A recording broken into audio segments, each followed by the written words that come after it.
ময়মনসিংহের ভালুকায় বেসরকারি একটি কোম্পানিতে চাকরি করেন আরিফ উদ্দিন। গত ২রা ফেব্রুয়ারি ময়মনসিংহের একটি হাসপাতালে চিকিৎসা শেষে রাতে বাসায় ফিরছিলেন তিনি। বাসে যেতে নগরীর দীঘারকান্দা বাইপাস এলাকায় গেলে ৭০ টাকায় স্কয়ার মাস্টার বাড়ি পৌঁছে দেওয়ার কথা বলে আরিফকে প্রাইভেট কারে তুলে একটি অপহরণকারী চক্র। কিছুক্ষণ পরই চোখ বেঁধে চলে অমানসিক নির্যাতন।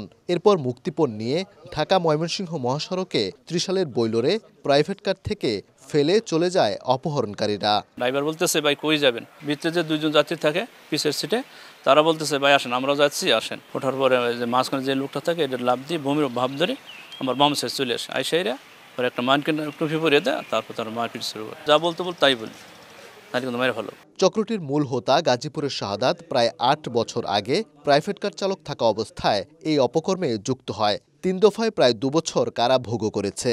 কারাগারে গিয়ে অন্য আসামিদেরও দলে ভেড়াতো শাহাদাত। তার সঙ্গে যুক্ত নিজের সহোদর ভাইও।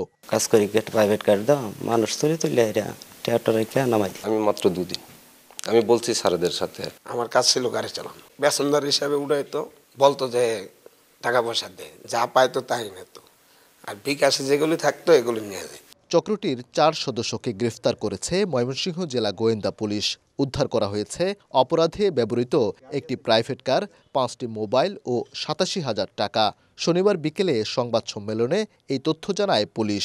অপহৃত ভিকটিমের মোবাইল ফোন থেকেই আত্মীয় স্বজনের সাথে কথা বলে যে আমাদেরকে মারধর করছে, দ্রুত টাকা পাঠাও, তা নাহলে আমাকে মেরে ফেলবে, এই জাতীয় হুমকি দেয়। ৫ লাখ বা ১০ লাখ টাকা থেকে শুরু করে মোটামুটি ৫০,০০০, ১ লাখ টাকা পেলে বা ২ লাখ টাকা পেলে তারপর তারা ছেড়ে দেয়। পুলিশ জানিয়েছে চক্রটির আরও ৬ সদস্যের সন্ধান পাওয়া গেছে।